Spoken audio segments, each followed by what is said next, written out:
오늘도 복된 새벽 예배로 주님께 영광을 돌리시는 우리 모든 성도님들 한 분 한 분 위에 주님의 크신 은혜와 사랑이 더욱더 함께 하시기를 축복을 드립니다. 오늘 말씀에 보면 느헤미야 6장 15절에서 7장 4절까지 말씀에 보면 느헤미야는 정확히 말하면 지금 현실의 삶은 페르시아라고 하는 나라에서 유다 땅에 파견한 총독으로 온 것입니다. 지금 느헤미야가 예루살렘의 성벽을 재건하고 있지만 아직 이 유다는 이스라엘이라고 하는 나라는 페르시아라고 하는 나라의 지배하에 속해 있는 것입니다. 아직 온전히 자유를 누리지는 못했지만 그러나 페르시아 왕의 명령에 의해서 허락에 의해서 예루살렘에 가서 성벽을 재건하도록 그렇게 허락을 했기 때문에 느헤미야가 유다 지역에 페르시아에 파송한 총독의 한 사람으로서 유다 땅, 이스라엘 땅을 지금 회복하고 있는 것입니다. 어쨌든 그런 상황 속에서 느헤미야가 하나님께서 그에게 맡겨주신 성벽을 다시 쌓는 것을 사명을 감당을 하게 되죠. 그래서 드디어 많은 고난과 또 방해와 또 시련과 또 유혹이 있었지만 오늘 느헤미야 6장 15절 말씀에 보면 그 성벽 공사가 마무리하게 되는 것을 볼 수 있습니다. 15절에 보면 성벽 역사가 52일 만인 엘룰월 25일에 끝남에라고 되어 있습니다. 느헤미야는 이스라엘 땅에 성전이 있는 예루살렘의 성벽을 재건했던 사람이다라고 말씀을 드렸잖아요. 정확히 말하면 성경에는 그 성벽을 재건하는데 52일의 공사 기간이 소요되었다는 것입니다. 우리가 이 말씀을 통해서 알 수 있는 것은 예루살렘 성벽이 완전히 다 무너진 것이 아니라 그래도 어느 정도 기반이 남아 있었기 때문에 그 기반을 수리하고 그리고 회복하는데 그리고 52일 만에 하나님께서 역사하셔서 그 일을 끝낼 수 있게 되었다는 것이죠. 하나님께서 52일 만에 또 느헤미야와 그리고 이스라엘 백성들에게 맡겨주신 성벽을 재건하는 것을 다 마무리했을 때 가장 기뻐했던 사람은 누구일까요? 물론 하나님께서도 기뻐하셨겠지만 사람들 중에서 가장 기뻐했던 사람은 이스라엘 백성들이었을 것입니다. 하나님께서 우리 이스라엘 백성들을 이제 이방 땅에서 포로로 끌려갔지만 아직까지 우리가 끌려갈 때는 바벨론이라고 하는 나라에 끌려갔지만 지금은 또다시 페르시아라고 하는 나라가 바벨론을 멸망시켰기 때문에 우리가 아직 완전한 독립을 이루지 못했지만 그래도 페르시아라고 하는 나라의 지배하에 있지만 그래도 하나님께서 은혜를 주셔서 어느 정도 자유를 누릴 수 있고 어느 정도 종교적인 자유를 주었기 때문에 이렇게 성벽을 쌓았고 하나님께서 이 역사와 이 은혜를 주셨다라고 하는 것에 대해서 너무나 감사하면서 기뻐했다는 것이죠. 이스라엘 백성들은 52일 만에 느헤미야의 지도 아래 성벽이 재건되는 것을 보면서 하나님께서 분명히 살아계시고 하나님께서 분명히 역사하고 계신다는 것을 분명히 깨닫고 경험하게 된 것입니다. 그런데 하나님의 역사심을 또 누가 깨달았죠? 오늘 본문 말씀에 보면 이스라엘 백성들뿐만 아니라 하나님의 역사심을 깨달은 또 다른 부류의 사람들이 있습니다. 그 사람들이 누구냐면요. 16절 말씀에 보면 나오고 있습니다. 16절 말씀을 우리가 한번 같이 읽어보겠습니다. 16절입니다. 시작. 우리의 모든 대적과 주위에 있는 이방 족속들이 이를 듣고 다 두려워하여 크게 낙담하였으니 그들이 우리 하나님께서 이 역사를 이루신 것을 알미니라. 아멘. 16절 말씀에 보면 또 누가 하나님의 역사하심을 깨닫죠? 악인들이 하나님의 역사하심을 깨닫잖아요. 얼마나 많은 이 주변에 있는 악인들, 구체적으로 말하면 오늘 본문에 나오는 도비아라고 하는 이 사람은 암몬 민족의 사람인데 계속 방해를 했잖아요. 그리고 유다 땅 바로 위에 보면 사마리아라고 하는 지역이 있습니다. 그 사마리아 지역에 살고 있는 사람들도 얼마나 느헤미야와 이스라엘 백성들을 방해했나요? 그토록 방해했는데 하나님께서 역사하셔서 52일 만에 성벽이 재건이 되고 공사가 끝났을 때 이스라엘 백성들만 하나님의 역사심을 느끼고 깨달은 것이 아니라 하나님의 일을 방해하던 악한 사람들도 하나님의 역사심을 깨닫게 되었다는 것이죠. 16절 말씀에 보면 우리의 모든 대적과 주위에 있는 이방 족속들이 이를 듣고 다 두려워하여 크게 낙담하였으니 그들이 우리 하나님께서 이 역사를 이루신 것을 알미니라 라고 그렇게 고백을 하고 있잖아요. 하나님의 역사를 막으려고 했지만 그들이 어떻게 쓰든지 방해하고 느헤미야를 죽이려고 음모를 꾸미기도 하고 그게 안 되니까 이스라엘 사람들을 매수해서 이스라엘 사람들을 통해서 느헤미야를 유혹하고 미혹하려고 했지만 넘어오지 않았잖아요.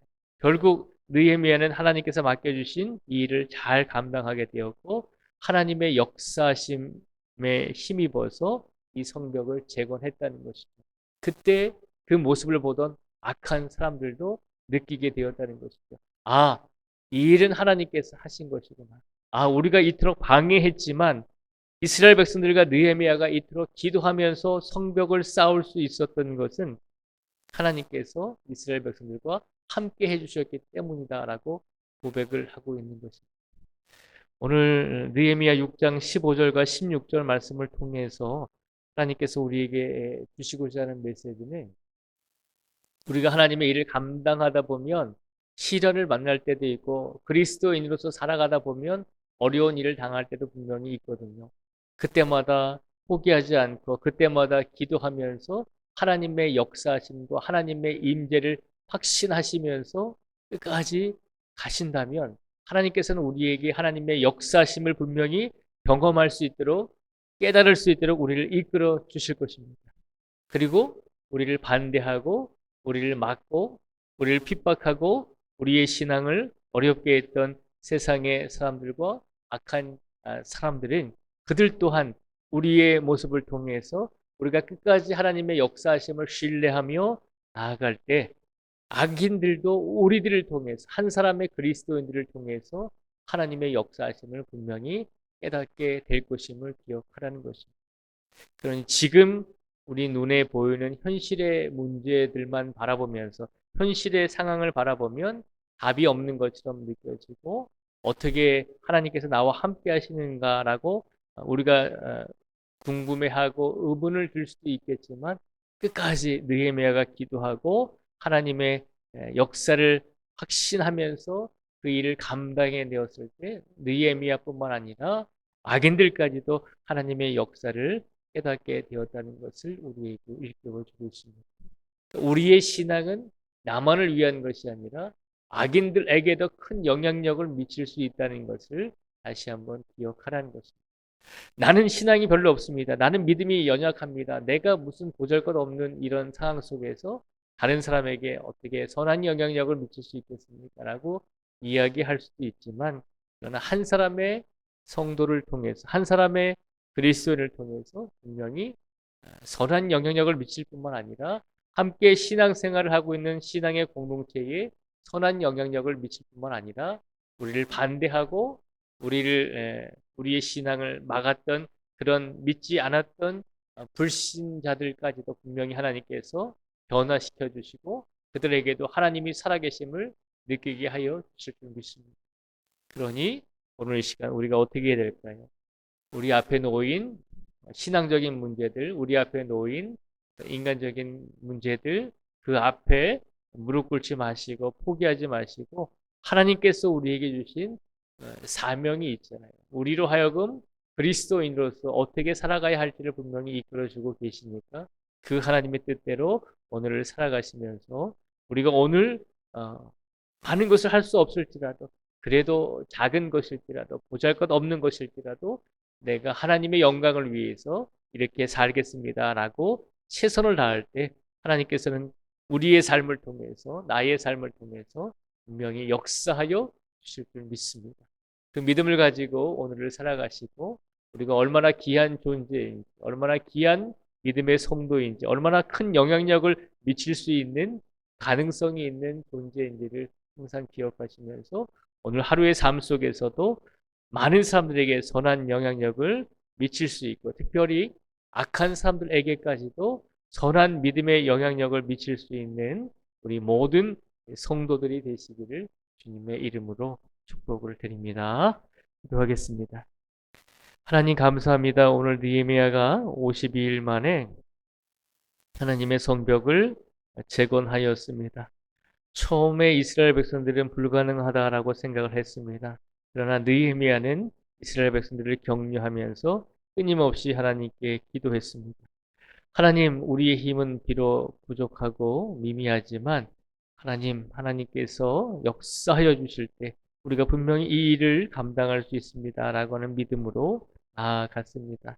많은 시련과 많은 방해와 유혹과 음모가 있었지만 하나님 그 모든 과정 속에서도 느헤미야는 포기하지 않고 하나님의 역사심을 신뢰하면서 성벽 공사를 계속해 나갔습니다.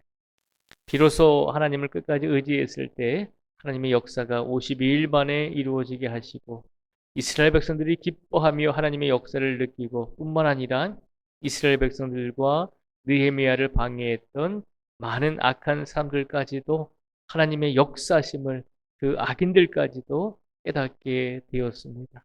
오늘 이 시간 한 사람의 귀한 믿음이 한 사람의 선한 믿음이 얼마나 큰 영향력을 미치는지를 우리에게 보여주었습니다. 하나님, 우리의 삶 속에서 우리에게 맡겨주신 하나님의 사명이 있는 줄 압니다. 우리가 하나님께 영광을 돌리게 하시기 위해서 우리 각자에게 맡겨주신 인생의 삶이 있는 줄 압니다. 그 삶 속에서 무거운 짐을 짊어지고 갈지라도 그 삶 속에서 끝까지 하나님께 영광을 돌리기 위해서 최선을 다해 기도하며 최선을 다해 하나님을 의지하며 최선을 다해 하나님의 손을 붙잡고 나아갈 수 있는 우리 모두가 되게 하여 주시옵소서. 하나님께서는 우리 한 사람 한 사람의 성도의 삶을 보잘것없다라고 그렇게 말씀하지 아니하십니다. 우리에게 맡겨주신 삶을 최선을 다해 살아갈 때 하나님께서는 우리 인생을 귀하게 여겨주시고 하나님께서는 우리 모든 성도들의 삶을 하나님의 품으로 품어주시고 하나님의 역사가 일어날 수 있도록 강권적으로 이끌어 주실 줄 믿습니다. 그 믿음을 가지고 살아가게 해 주시고 그리고 그 믿음을 가지고 살아가는 모든 성도 한 분 한 분 위에 주님께서 영육의 강건함과 오늘도 마음의 평안함을 더해 주시고 또한 우리 성도들이 세상에서 필요한 모든 물질들을 하나님께서 부족함이 없이 채워주시고 날마다 사회 곳곳에서 하나님께 영광을 돌릴 수 있는 우리 모두가 되게 하여 주시옵소서. 우리나라와 민족을 위해서도 기도할 수 있는 성도가 되게 해주시고 온 인류를 위해서도 기도할 수 있는 우리 모두가 되게 하여 주시옵소서. 오늘도 이 자리에 계신 모든 성도들과 이 자리에 나오지 못한 성도들의 이르기까지 하나님께서 한없는 은혜와 복을 도와해 주시고 이 세상에서 우리가 더욱더 기도하며 살아갈 수 있는 믿음을 허락하여 주시기를 간절히 원합니다. 아프고 지친 성도들에게 주님께서 치료의 강선을 부어주시고 오랫동안 힘들고 아파하는 성도들의 그 간절함을 보시고 울부짖음을 보시고 하나님 속히 응답하여 주셔서 하나님의 역사가 아프고 지친 모든 성도들 한 분 한 분에게 임하게 하여 주시기를 간절히 원하오며 예수님의 이름으로 기도드립니다. 아멘.